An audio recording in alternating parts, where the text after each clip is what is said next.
right, guys. Joining me at this time is Ishiah Carson, 155-pound competitor for next weekend's combat sports coverage submission-only grappling tournament. He is in the 155-pound bracket, like I said earlier, competing for $1,000. Ishiah, how you doing today, man? I'm doing good today, man. And actually, I'm just in a super fight for this one. Oh, he's in a super fight. I messed that one up. Who are you competing against? Ricky Peoples. Oh, nice. How? What do you know about Ricky? I know he's a leg lock guy. He's a okay leg lock guy. He's tough. I respect Ricky a lot, so that's why I wanted the match. Really like to test myself. Are there, guys in your gym who you've been kind of, singling out, trying to train with to kind of get used to those leg locks? Oh yeah, my professor Mario Fonseca. He's a brown belt. He's really good with leg locks, and he's who I've been training with a lot. A buddy of mine, Brandon. I have a few leg lock guys in my gym that's really You've been working on it. Oh yeah. You and I talked a little bit. You're really a well-rounded fighter. You have a striking background. Generally, you already have dabbled into MMA as well. You have another competition coming up here in 2 weeks. What is the motivation behind staying so busy? I just love fighting, and I love proving that if you think you can beat me in grappling, let's do it. If you think you can beat me in MMA, let's do it. Any combat sport, really, I'm down. You say you can get it no matter what. Yeah, I just like it. You pick your rules and we'll go. Yeah, I'll finish you no matter what. Exactly. Never been around in MMA. I've finished literally almost all of my grappling matches. I like to go for the kill. I'm kill or be killed, basically. That's how I think of it. Those are the best type of grapplers and fighters to watch, in my opinion, because they're really going to go put it out there every single time. For you, is there anything you're bringing in to, kind of offset those leg locks? Watch the neck. If you do any research on me, if you look me up at all, if you leave that neck unprotected for a second, I'm going to find it, and I got to squeeze. What's your favorite submission? Ooh. If you had to choose one, I know it's hard. Darce choke or guillotine. I've been on a roll with these Kimuras lately. I don't know why. It wasn't something that I usually go for, but just for some reason they've just been there. I'm like, well, if you're gonna give it to me, I'm taking this arm real quick. Kimura is a lot for sweeps against bigger guys. When I'm going against bigger guys, I really like to use it for sweeps. Yeah, well, it's so good for that because you get them on their back, and then a lot of those guys, once they get on their back, they're not getting back up. Yeah, I like to work for it. What's your do you train in the gi or just no gi? I train in the gi as well. I don't compete in the gi. I don't know. It's just not as exciting to me. What belt are you? I'm a blue belt, but I compete. Ricky's a purple. He's been a purple for a while. I compete against purples quite often. I really don't care.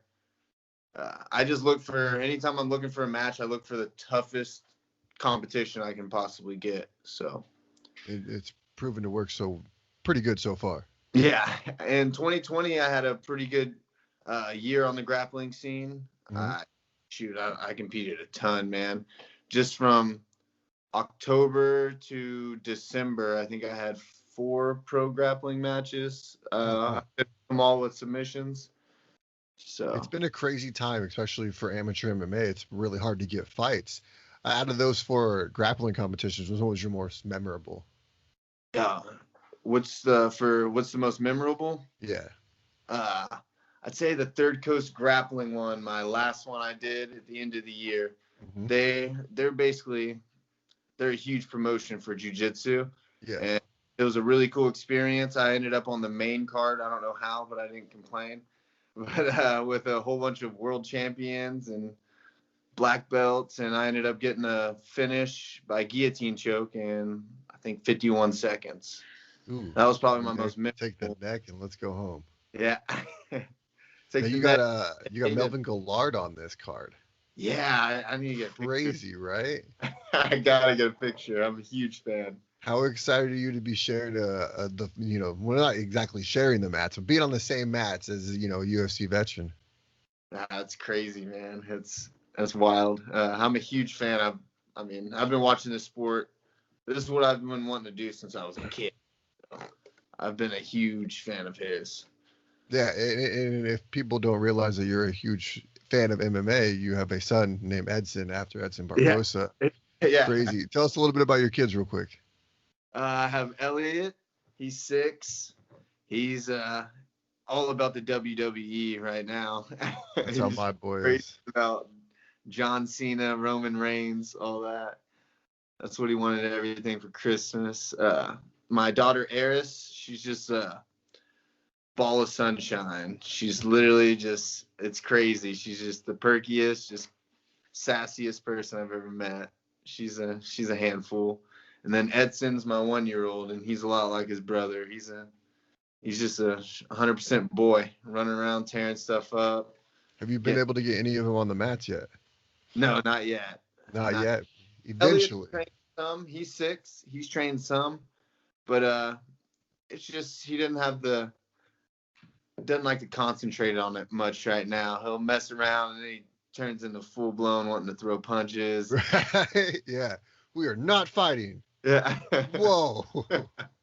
Gets angry. I like watching because we'll have class right before the kids class. So I like to come in and watch all the new kids in their first spars.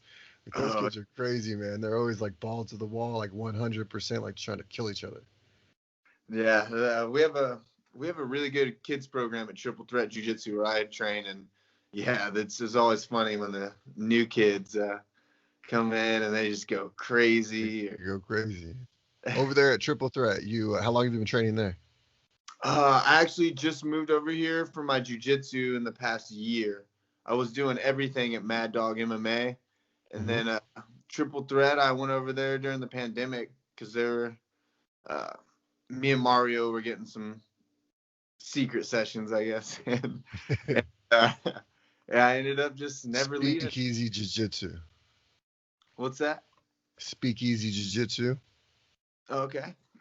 So pretty much back in the day when they had all the alcohols taken away from us back in the 60s and all shit like that, they had speakeasies where you would go and drink and have alcohol. So we just had to do speakeasy jiu-jitsu for a while. We're going to do it around here too. Don't tell nobody. Exactly. I know. That's what I was like, can I even talk about it right now? We get it though. Yeah, I couldn't. No, you can't fall behind like that, Yeah, it's really, even if you just take a couple weeks off, it's really detrimental to everything, your progress. And I'm one of those people where I don't know, anytime I don't train, I just feel like, God, I'm a lazy piece of crap, man. What are you doing? Right? I get better. So now, where else do you train besides there? Mad Dog MMA. Are you still striking over there? Yes. Okay, nice. Just came back. He's been around the game forever. He's a great coach, man. And he just moved back. His wife travels for work, so he was gone for a while. And so yeah, I'm doing my striking there. I take care of a lot of my own striking as well, boxing wise. Oh, nice. Sergio Brown's another guy I have coming in to help me out. So I'm getting ready for the Bare Knuckle FC. So yeah, you actually have that as well as a championship fight here in a couple of weeks. Let's talk about your championship fight. How did that whole thing get lined up? I've fought for Peak Fighting every fight of my amateur career. They're awesome. They take care of me. I've done them some favors. They've done me some favors, So this is actually my 3rd title shot in a row. Pretty crazy. Nice. 3 different weight classes, 55, 45, 35. But this one is at 35, and I definitely feel like it's your more natural weight class. We were talking earlier about it. You walk around more at around the 40-ish range. Yes. I'm a little bit heavier now ever since my last MMA fight because the day of the fight, go to 55. He's actually a good buddy of mine now. And he says he's not even ever fighting at 45 again. He walks at 185. Yeah, crazy. Yeah, and he got down to 147s. Since it's amateur, they give you a 2-pound limit, even in the title fights. So he was able to get down to 147, and he blew back up. He said he was 177 the next day. I weighed in with my clothes on, fully clothed, 156. And then Soaked I wet. was 143 the day of the fight. But I mean, good showing. You did lose the fight, but you went in there Yeah, and looked good. I've been impressed with all of my fights. And especially when you think about it, like going up 20 pounds, you don't see a lot of guys going up 20 pounds. He got me in a rear naked choke, and I didn't tap. I went to sleep. Now, with your fight with Eduardo, the one coming up, what do you know about him so far? I'm excited because I know he's a stand-up guy, and if you watch any of my fights ever, as soon as I whack someone once or twice, they shoot for a takedown. That's Right. why I started competing jiu-jitsu so much in the past year. It's because that was I felt like a weak spot, and now my jiu-jitsu's I've grown a ton.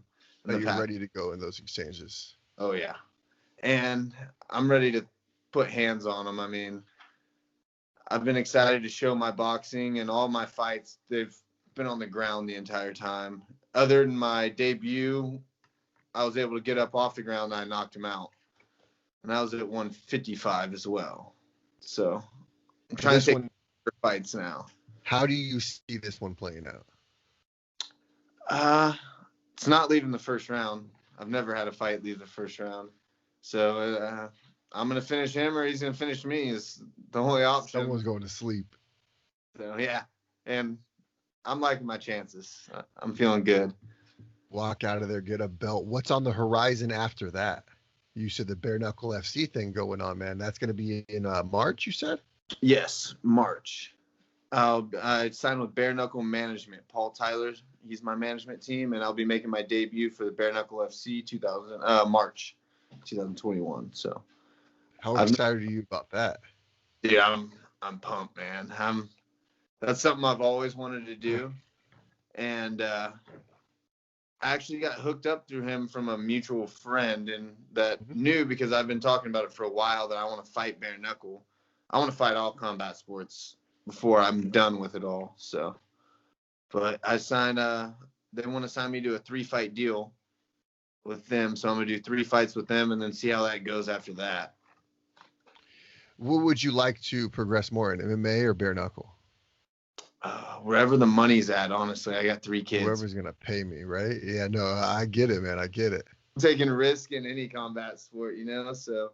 100%. With the Bare Knuckle, have you ever fought Bare Knuckle? I mean, obviously, have you ever fought in a sanctioned Bare Knuckle fight? No. I thought about it when I was saying it, and I was like, well, everyone's fought Bare Knuckle. Yeah.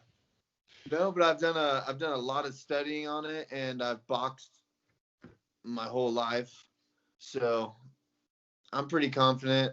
I got my hands. I've never had any hand problems. I've never had broken hands. I'm a technical boxer, so I don't just go out there. I'm not gonna be winging crazy. I understand the risk. I got to be smart and technical when I'm fighting Bare Knuckle. Working a ton on head movement.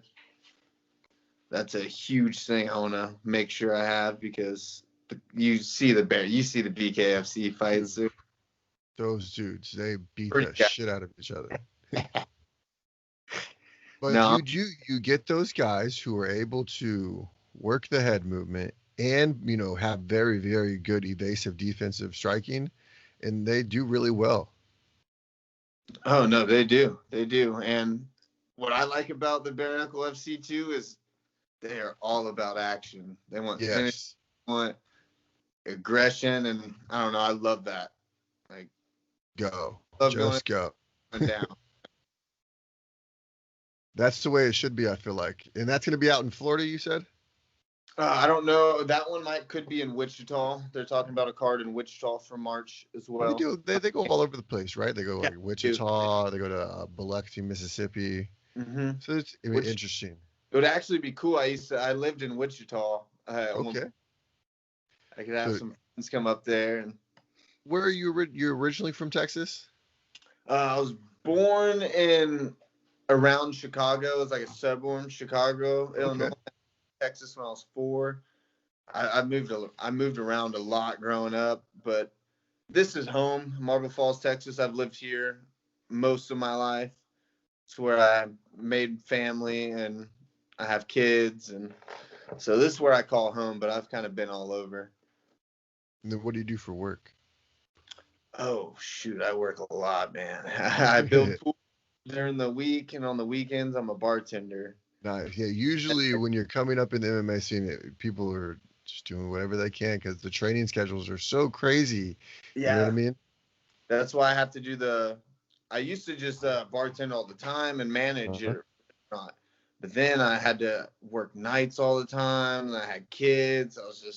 So I started building pools, working for a pool company, and they pay good. I'm off at nights, so I train, hang out with my kids, and It works then. during the weekends, I train during the mornings, and then work at bartending at night. So just How do you balance it all, though? Combat sports, being a father, and a working man. smoke some weed. That's the best way to do it. See that? Listen, it's It's good. 2020. Everyone's smoking weed at Yeah. this point. No, I just think about the end goal and why I'm doing it, and the reason I'm doing all of this because I want to not have to worry about if I can beat people up and pay for my kids' colleges, I Right? guess sign me up. You know. Yeah, you fight so they don't got to worry about doing it. That's the reason I do it, and also I love combat sports. I've always been a martial arts fan my entire life. I've always loved training, so why not do what I love? So is it safe to say that when combat sports coverage has another one of these $1,000 tournaments, you might be wanting to jump into it? Oh yeah. Oh yeah. I mean, I think that would have been much easier for me to do.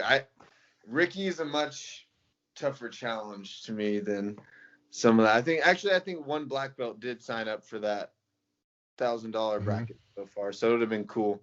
But I took the match with Ricky because I respect Ricky a lot. I know he's caught a lot of high level guys in leg locks, so I really want to test myself against him. That's what it's all about, you know what I mean? Testing yourself against, the best or the good guys out there, just seeing where you're at, seeing where your ability's at. Well, that's my thing. I don't. There's a lot of guys out there that are like to go out there and sandbag people and know they're gonna beat certain 100%. people. So you'll never see me do that. In my MMA career, I've taken 2 fights at 155. I should never fight. I don't even. I don't Right? know. It doesn't even make sense. Didn't care. But 145, I was still undersized. 2 fights, and then now I'm finally making my 35 debut. And I could have taken. I got offered after Mhm. my last loss. I back-to-back title fight losses on a week notice. I could have taken. They offered me a debut guy or a 0-2 or 0-1, and I told them hell no, Yeah. absolutely not. And now I'm fighting a guy with double the amount of wins as me. Well, And see, the I, UFC and promotions, they'd like to see that stuff.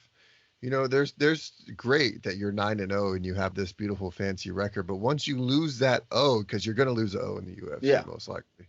Once you do it, are you able to bounce back and what can you do after that? So when they see a guy who's willing to take on, veterans of the sport already, it shows, to them that you're willing to take on whoever they put in front of you.